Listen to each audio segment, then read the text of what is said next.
ആകാശവാണി.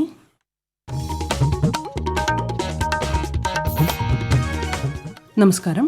പ്രാദേശിക വാർത്തകൾ വായിക്കുന്നത് ലിൻസ സിറാജ്.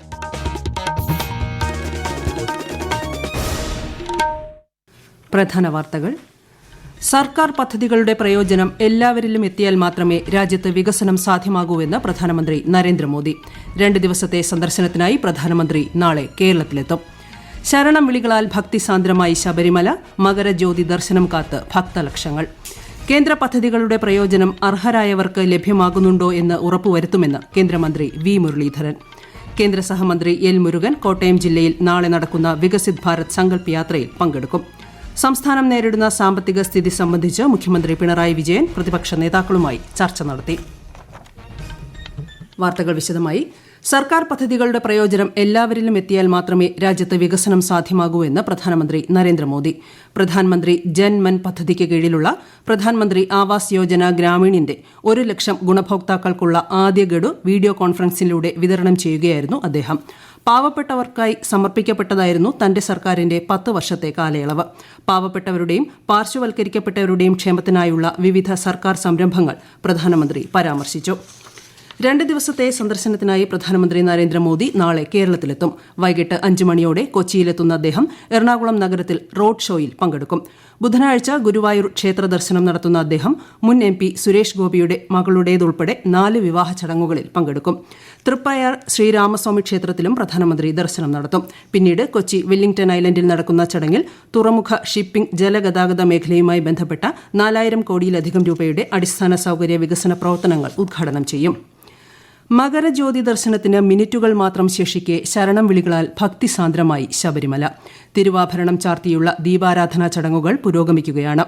പൊന്നമ്പലമേട്ടിൽ അല്പസമയത്തിനകം മകരജ്യോതി തെളിയുന്നതോടെ സന്നിധാനവും പരിസരവും ശരണമന്ത്രത്താൽ മുഖരിതമാകും. മകരജ്യോതി ദർശിക്കാൻ സന്നിധാനത്തും പരിസരത്തും ഭക്തജനപ്രവാഹമാണ്. പൊന്നമ്പലമേട്ടിലെ മകരജ്യോതി ദർശനത്തിനായി കൃഷ്ണപരന്തിന്റെ അകമ്പടിയോടെ സന്നിധാനത്തെത്തിയ തിരുവാഭരണ ഘോഷയാത്രയ്ക്ക് ഭക്തിനിർഭരമായ വരവേൽപ്പാണ് ലഭിച്ചത്. വിശദാംശങ്ങളുമായി ശബരിമലയിൽ നിന്ന് ആകാശവാണി പ്രതിനിധി ശ്രീജി ശ്രീധർ ചേരുന്നു. ഗന്ധം പരക്കുന്ന ശബരീശ സന്നിധിയിൽ എങ്ങും ശരണമന്ത്രങ്ങൾ ഉച്ചസ്ഥായിയിലാണ്. സന്നിധാനത്തും പരിസര പ്രദേശങ്ങളിലും 2 ലക്ഷത്തോളം തീർത്ഥാടകരാണ് ഇന്ന് ജ്യോതി ദർശനം കണ്ട് മലയിറങ്ങുക. 5:30 തിരുവാഭരണ പേടകങ്ങളെ ശരംകുത്തിയിൽ ദേവസ്വം ബോർഡ് സ്വീകരിക്കുന്ന സമയത്ത് സന്നിധാനത്ത് കൃഷ്ണപ്പരുന്ത് വട്ടമിട്ട് പറന്ന് ഘോഷയാത്രയുടെ സാന്നിധ്യം അറിയിച്ചിരുന്നു. 6:25 സന്നിധാനത്തെത്തിയ തിരുവാഭരണ പേടകത്തെ ദേവസ്വം മന്ത്രിയുടെ സാന്നിധ്യത്തിൽ തന്ത്രിയും മേൽശാന്തിയും ചേർന്ന് സ്വീകരിച്ച് ശ്രീകോവിലിനുള്ളിലേക്ക് എത്തിച്ച് അയ്യന് ചാർത്തി നടക്കുന്ന മഹാദീപാരാധന സന്നിധാനത്ത് തുടരുകയാണ്. അല്പസമയത്തിനുള്ളിൽ ആകാശത്ത് ഉത്രം നക്ഷത്രം ഉദിക്കുകയും തുടർന്ന് പൊന്നമ്പലമേട്ടിൽ 3 തവണയായി മിന്നിമറയുന്ന മകരജ്യോതി ദർശനവും ദൃശ്യമാകും. ഇത് കണ്ട് ഭക്തിയുടെ നിറവിലാകും തീർത്ഥാടകർ മലയിറങ്ങുക. മകരപ്പൊങ്കൽ ആഘോഷിച്ച് കേരളവും. തമിഴ് വംശജർ ഏറെയുള്ള അതിർത്തി ജില്ലകളിലാണ് ആഘോഷം. പാലക്കാട് ജില്ലയുടെ അതിർത്തി ഗ്രാമങ്ങളും ആഘോഷത്തിന്റെ നിറവിലാണ്. രാജ്യം ഇന്ന് 76ാമത് ദേശീയ കരസേനാ ദിനം ആഘോഷിച്ചു. കരസേനയുടെ ആദ്യ ഇന്ത്യൻ മേധാവിയായി ജനറൽ കരിയപ്പ അധികാരമേറ്റതിന്റെ ഓർമ്മയ്ക്കായാണ് ദിനം ആചരിക്കുന്നത്. തിരുവനന്തപുരം പാങ്ങോട് NCCയുടെ നേതൃത്വത്തിൽ കരസേനാ ദിനം ആചരിച്ചു. തിരുവനന്തപുരം റീജിയണൽ ക്യാൻസർ സെന്ററിൽ റോബോട്ടിക് സർജറി യൂണിറ്റ് പ്രവർത്തന സജ്ജമായി. യൂണിറ്റിന്റെ ഉദ്ഘാടനം മുഖ്യമന്ത്രി പിണറായി വിജയൻ നിർവഹിച്ചു. സങ്കീർണമായ ഭൂമി പ്രശ്നങ്ങളിൽ പോലും അതിവേഗം തീരുമാനമെടുക്കുമെന്ന് മന്ത്രി കെ രാജൻ. ഭൂമി തരംമാറ്റൽ അദാലത്തിന്റെ സംസ്ഥാനതല ഉദ്ഘാടനവും Mananthavady revenue divisional office record റൂമിന്റെ ഉദ്ഘാടനവും പനമരത്ത് നിർവഹിക്കുകയായിരുന്നു മന്ത്രി. സ്ത്രീധന സമ്പ്രദായത്തിനെതിരെ സാമൂഹിക അവബോധമുയർത്താൻ നടപടി ശക്തമാക്കണമെന്ന് വനിതാ കമ്മീഷൻ അധ്യക്ഷ അഡ്വക്കേറ്റ് പി സതീദേവി പറഞ്ഞു. സ്ത്രീധന നിരോധന നിയമം 1961 സംബന്ധിച്ച് വനിതാ കമ്മീഷൻ എറണാകുളം മേഖലാ ഓഫീസിൽ സംഘടിപ്പിച്ച നിയമ ശില്പശാല ഉദ്ഘാടനം ചെയ്ത് സംസാരിക്കുകയായിരുന്നു വനിതാ കമ്മീഷൻ അധ്യക്ഷ. ഈ വാർത്തകൾ ആകാശവാണിയിൽ നിന്ന്. മകരവിളക്ക് ദർശനം കഴിഞ്ഞു മടങ്ങുമ്പോൾ വിശുദ്ധമായിരിക്കട്ടെ നമ്മുടെ മനസ്സും സന്നിധാനവും. പരിപാവനമായ ഈ മണ്ഡല മകരവിളക്ക് കാലം കഴിയുമ്പോൾ കാടിന്റെ വിശുദ്ധി കാത്ത് അടുത്ത മണ്ഡലകാലത്തിനായി നമുക്ക് കാത്തിരിക്കാം. കേന്ദ്ര സഹമന്ത്രി എൽ മുരുകൻ നാളെ കേരളത്തിലെത്തും. കോട്ടയം ജില്ലയിൽ നാളെ നടക്കുന്ന വികസിത് ഭാരത് സങ്കല്പ് യാത്രയിൽ പങ്കെടുക്കും. രാവിലെ തിരുനക്കരയിലും ഉച്ചയ്ക്ക് ശേഷം നാഗമ്പടത്തുമാണ് പരിപാടി. മറ്റന്നാൾ അദ്ദേഹം ശബരിമലയിൽ ദർശനം നടത്തും. വികസിത് ഭാരത് സങ്കല്പ് യാത്രയുടെ തിരുവനന്തപുരം ജില്ലയിലെ ഗ്രാമീണ മേഖലയിലെ പര്യടനത്തിന് സമാപനം. ഉഴമലയ്ക്കൽ പഞ്ചായത്തിൽ നടന്ന പരിപാടി കേന്ദ്ര സഹമന്ത്രി വി മുരളീധരൻ ഉദ്ഘാടനം ചെയ്തു. കേന്ദ്ര സർക്കാർ ആവിഷ്കരിച്ചിരിക്കുന്ന ജനക്ഷേമ പദ്ധതികളുടെ പ്രയോജനം അർഹരായവർക്ക് ലഭ്യമാകുന്നുണ്ടോ എന്ന് ഉറപ്പുവരുത്തുന്നതിനും പദ്ധതികൾ പ്രാവർത്തികമാക്കുന്നതിനും സർക്കാർ ജനങ്ങളിലേക്ക് വരുന്നതിനുമുള്ള അവസരമാണ് വികസിത് ഭാരത് സങ്കല്പ് യാത്രയെന്ന് അദ്ദേഹം പറഞ്ഞു. പ്രധാനമന്ത്രി ആവാസ് യോജന പദ്ധതി പ്രകാരം വീട് സ്വന്തമാക്കാനായതിന്റെ സന്തോഷം ആകാശവാണി വാർത്തകളോട് പങ്കുവയ്ക്കുകയാണ് ഇടുക്കി ജില്ലയിൽ നടക്കുന്ന വികസിത് ഭാരത് സങ്കല്പ് യാത്രയ്ക്കെത്തിയ കൊക്കയാർ ഗ്രാമപഞ്ചായത്തിലെ ടാപ്പിംഗ് തൊഴിലാളിയായ ശ്രീ ഷിബു PS. ജനിച്ചു വളർന്നത്.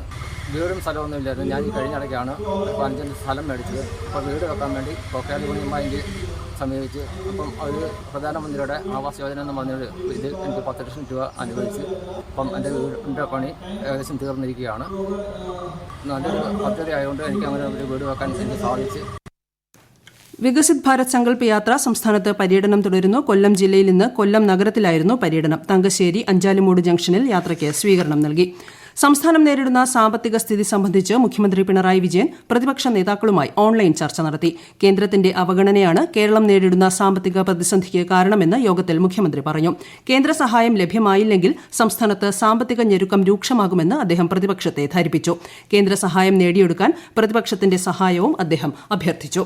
കേരള ഗ്ലോബൽ സയൻസ് ഫെസ്റ്റിവലിന്റെ ഉദ്ഘാടനം മുഖ്യമന്ത്രി പിണറായി വിജയൻ തിരുവനന്തപുരത്ത് നിർവഹിച്ചു.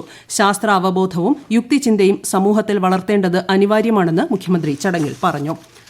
ഇന്ത്യ അഫ്ഗാനിസ്ഥാൻ 2020 ക്രിക്കറ്റ് പരമ്പരയിലെ അവസാന മത്സരം നാളെ ബംഗളൂരുവിൽ നടക്കും. ഇന്നലെ നടന്ന രണ്ടാം മത്സരത്തിൽ 6 വിക്കറ്റിന് ഇന്ത്യ അഫ്ഗാനിസ്ഥാനെ പരാജയപ്പെടുത്തിയിരുന്നു.